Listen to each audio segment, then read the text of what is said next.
When I bought my first house, I was thrilled. It wasn't big or fancy, just a small one-story place with a nice yard. Moving from an apartment to a house felt like a new beginning. Everything was fine, until the noises started. It began with soft footsteps at night. At first, I thought it was just the house settling. But one night, I woke up to the sound of a door creaking open. My bedroom door. My heart pounded as I reached for the lamp, but when I turned it on, nothing was out of place. The next morning, I found the front door slightly ajar. I was sure I'd locked it the night before. Feeling uneasy, I changed the locks and set up a simple camera by the door. That night, the noises were louder, footsteps moving from room to room. I stayed in bed, too scared to move. The next morning, I checked the camera footage. My hands shook as I watched. At around 2 a.m., the camera caught a glimpse of something moving past. Just a shadow, but definitely not mine. Determined to get to the bottom of it, I asked my neighbor, Mr. Whitman, about the previous owner. He looked uneasy. "Place has been empty a long time," he said, lowering his voice. "Last guy moved out because of strange occurrences. Said he felt like he wasn't alone." That night, I tried to sleep, but around midnight, I heard it again. Footsteps, louder this time. Gathering my courage, I tiptoed to the living room. The air felt colder, and I could hear someone breathing. I froze. Suddenly, the TV turned on by itself, blasting static. I ran to unplug it, but as I reached for the cord, I felt something ice-cold brush my arm. I spun around, but no one was there. Panicked, I called the police. They arrived within minutes, searched the entire house, and found nothing unusual. They suggested I get some rest and check my security system. I didn't sleep at all. A few days later, I found a note slipped under my door. It was written in shaky handwriting. "Leave now. You are not alone." My hands trembled as I held the note. I showed it to the police, but they couldn't find any fingerprints. They said it was probably a prank and advised me to install more cameras. I did just that, one in the living room, one in the hallway, and one outside near the front door. That night, I sat up, watching the live feed on my laptop, determined to catch whoever, or whatever, it was. Hours passed, and just as I began to drift off, movement appeared on the screen. A tall, shadowy figure moved silently from the hallway to the living room, pausing just beneath the camera. I held my breath as it stopped directly in front of the lens. The screen went black. I stared in disbelief, my heart hammering. I refreshed the feed, but the camera wouldn't come back online. I forced myself out of bed and crept down the hallway, holding a flashlight in one hand and my phone in the other. The living room was dark and still. I flipped the switch, and the light flickered on.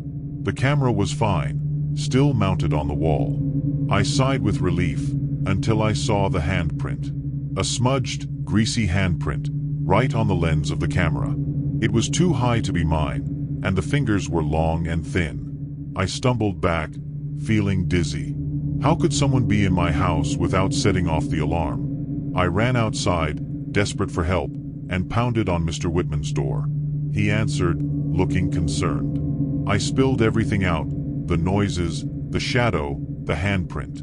He listened, then took a deep breath.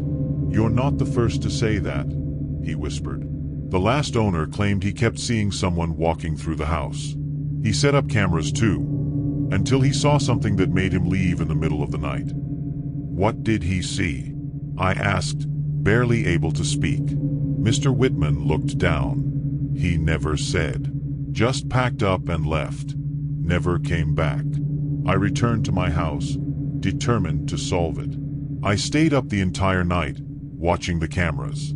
Nothing happened.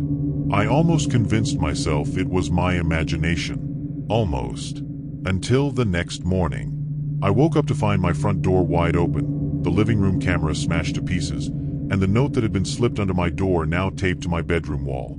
This time, the note had a new message. "It's too late. I'm already inside." I moved out the next week. I didn't take anything with me except the clothes I was wearing. I left the cameras, the furniture, everything. I didn't want any reminders. But I still wonder, sometimes, if it's still in there, waiting for the next owner to move in. I've always loved yard sales. You never know what kind of treasures you might find. One sunny Saturday morning, I was walking through our neighborhood when I spotted a sign that read, "Yard sale, everything must go." Curious, I followed the arrows to a small house at the end of the street. The place was cluttered with old furniture, dusty knickknacks, and boxes of random stuff. As I scanned the tables, something caught my eye, a framed photograph. It was a black and white picture of a family standing on a porch. The house looked oddly familiar. I picked it up, and the lady running the sale, an older woman with tired eyes, noticed. "That's an old photo," she said, smiling faintly. "It came with the house when we moved in. Never knew the people in it." The picture intrigued me, so I bought it for $1 and headed home. Once I got back, I wiped the glass and looked closer. My stomach did a little flip. The house in the photo was mine. The porch, the windows, even the cracked steps, it was identical. I stared at the faces in the photo. A mom, a dad, and 2 kids, all smiling brightly. I hung it in the hallway, thinking it was just a weird coincidence. But that night, as I passed the picture on my way to bed, I froze. The people were gone. The porch was empty. I rubbed my eyes and looked again, but it was still empty. Confused and a little scared, I decided to take the photo down. The next morning, I was even more confused. The people were back in the picture, smiling just like before. I convinced myself I was just tired the night before and put it back on the wall. That evening, when I went to lock the front door, I glanced at the photo. I couldn't breathe. The family was still there, but their faces were twisted, eyes wide with terror. I quickly took the picture down and shoved it into a drawer, trying to forget about it. The following night, I woke up to a strange sound. It was a soft tapping, like someone knocking on the front door. I crept downstairs, heart pounding. The sound continued. Slowly, I peeked through the window. No one was there. Then I remembered the photo. I pulled it out of the drawer and my heart almost stopped. The family wasn't on the porch anymore. Instead, they were standing at the end of my driveway. Their faces were even more distorted, mouths open in silent screams. I couldn't take it anymore. I ran outside and tossed the picture into the trash bin at the end of the driveway. That night, I barely slept.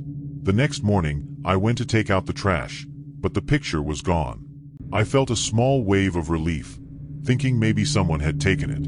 But that evening, as I walked into the hallway, my heart nearly stopped. The photograph was back on my wall, right where I had hung it before. I took it down and examined it carefully. This time, the family was standing right at my front door, their hands pressed against the glass as if they were trying to get inside. Their faces were clearer now, eyes wide with fear, mouths stretched into impossible screams. I couldn't understand it. I had thrown it away. How did it come back? Panicking, I grabbed the photo and ran to the fireplace. I threw it into the flames, watching as the edges curled and darkened. But as it burned, I heard it again, a soft, steady tapping at the front door. My heart pounded as I crept over and looked through the peephole. Nothing. Relief washed over me, but it was short-lived. A shadow moved across the window, just for a second. I backed away slowly, locking the door and every window I could find. I convinced myself it was just my imagination. I tried to sleep, but around 2 a.m., I woke up to the sound of creaking footsteps right outside my bedroom door. My heart pounded so loudly I could barely hear anything else. I reached for my phone to call the police, but there was no signal. The footsteps grew louder, stopping right outside my door. I held my breath, listening. Silence. I exhaled, feeling a wave of relief. But then, ever so softly, there came a knock. It wasn't on my bedroom door. It was coming from inside the room. Slowly, I turned my head towards the closet. My hands shook as I reached for the doorknob. I hesitated, but curiosity got the better of me. I swung the door open. The photograph was there, leaning neatly against the back of the closet wall. This time, The family wasn't outside the house anymore. They were inside, standing right behind me, their eyes locked onto mine. When I moved into the old Victorian house, the landlord gave me just one warning. "Don't try to open the room at the end of the hallway," she said, her eyes unusually stern. "Why not?" I asked, half laughing. "It's been locked for years. It doesn't open. Just leave it be." I thought it was odd, but I didn't question her further. The house was cheap, with tall ceilings, wooden floors that creaked with every step, and enough space to feel almost too empty. I moved in my things, decorated a little, and settled in. But that door, the locked room, bothered me. It stood there at the end of the hall, its frame slightly crooked, as if it had been forced shut. The paint was chipped around the edges, and the brass doorknob was dull with age. Every night, I would walk past it on my way to my room, and every night, I swore I could hear faint scratching coming from the other side. At first, I told myself it was just the house settling, or maybe mice. But as the days went by, the scratching grew louder. Sometimes, it sounded like whispers, muffled and distant, just low enough that I couldn't make out any words. One evening, curiosity got the best of me. I grabbed a flashlight and walked to the door. I knelt down, pressing my ear against the cool wood. Silence. I stayed there for a long moment, holding my breath, but there was nothing. Just when I started to pull away, I heard it. A soft, desperate knock from the inside. I jumped back, heart racing. It couldn't have been real. I must have imagined it. I rushed back to my room, locking the door behind me, but sleep didn't come easy that night. The next morning, I called the landlord. "That room," I said, trying to keep my voice steady. "Are you sure it's locked?" She paused for a long time before answering. "Yes, it's always been locked." I wanted to ask more, but she hung up before I could. For days, I tried to ignore it, but the sounds wouldn't stop. At night, the whispers grew louder, like voices whispering right against the door. The scratching became frantic, like something was clawing to get out. One night, I couldn't take it anymore. Armed with a flashlight and a crowbar, I marched down the hallway. I hesitated only for a moment before wedging the crowbar between the door and its frame. With a loud crack, the wood splintered, and the door creaked open. The room was empty. Dust covered every surface. A single, cracked window allowed a sliver of moonlight to spill onto the floor. The wallpaper was faded, peeling at the corners, and the air felt heavy, like it hadn't been touched in years. I stepped inside, my footsteps echoing unnaturally. It smelled old and damp, the kind of smell that clings to your clothes. I shined my flashlight around, and that's when I saw it, the writing on the walls. It was carved into the plaster, deep grooves that spelled out the same phrase over and over. "Let me out." My heart stopped. The carvings weren't just on one wall, they covered all four, stretching from floor to ceiling. Some were deep and jagged, while others were faint, as if made with trembling hands. I stepped back, bumping into something. I turned and shined my light. A mirror.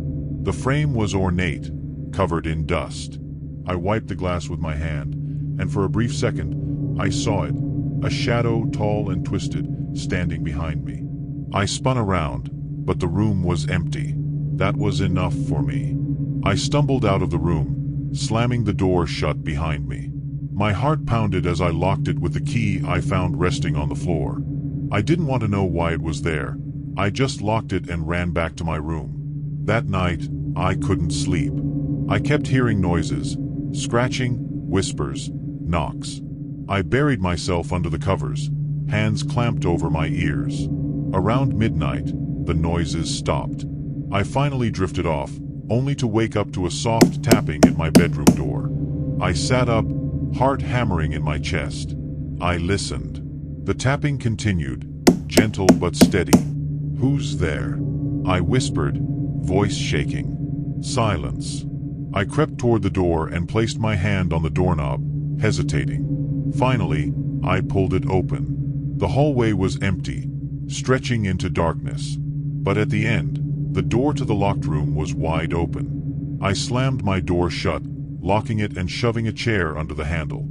I didn't sleep the rest of the night. The next morning, I called the landlord and told her everything. She listened quietly, and when I finished, she sighed. "I was hoping you wouldn't open it," she said softly. "What do you mean?" "There's a reason it was locked. I tried to warn you." "But why? What's in there?" Her voice was almost a whisper. "It's not what's in there. It's what was trying to get out." I moved out the next day, breaking my lease and leaving half my stuff behind.